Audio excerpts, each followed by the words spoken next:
बिस्मिल्लाहिर्रहमानिर्रहीम। अस्सलामु अलैकुम। अस्सलातु वस्सलामु अलैका या सय्यदी या रसूलल्लाह या हबीबल्लाह। आज की वीडियो में एक भाई का मुशाहिदा शेयर किया जाएगा कि कैसे दुरूद इब्राहीमी की वजह से उनको औलाद और रोज़गार का मसला हल हुआ।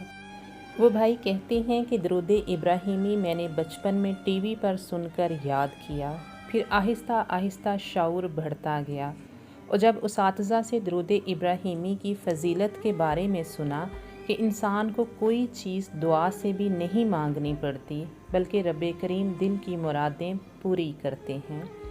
दुरूद शरीफ को कसरत से पढ़ने वाले पर रहमतें नाजिल होती हैं। स्कूल कॉलेज से ही दुरूद पढ़ता आ रहा हूँ और मेरे उस वक्त कुछ काम ऐसे भी हुए जिनका यकीन ना था। फिर जदीद दौर में एंड्रॉयड मोबाइल लिया तो एक दिन बैठे बैठे ख़्याल किया कि सर्च करते हैं, शायद कोई दुरूद शरीफ की फ़जीलत पर ग्रुप हो।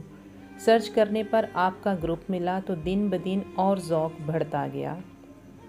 2 साल शादी को गुज़र जाने के बाद भी औलाद नहीं हो रही थी। फिर दुरूद शरीफ की कसरत की तो अल्लाह ताला ने औलाद अता फ़रमाई। अब रोज़गार का मसला था। मैंने फिर कसरत से दुरूद इब्राहीमी का इरादा किया। इस काम के लिए दुरूद पढ़ना याद रहे, एक डिजिटल तस्बीह हाथ में हर वक्त पहनना शुरू की और दुरूद शरीफ पढ़ता गया। अल्लाह ताला ने पुलिस के सरकारी महकमे में नौकरी भी दे दी। मुखालफिन ने बहुत ज़ोर लगाए नाकाम करने के लिए, लेकिन अल्लाह ने हर मौके पर हमारी मदद की। अब अल्लाह के करम से मुआशरे में बहुत इज़्ज़त है।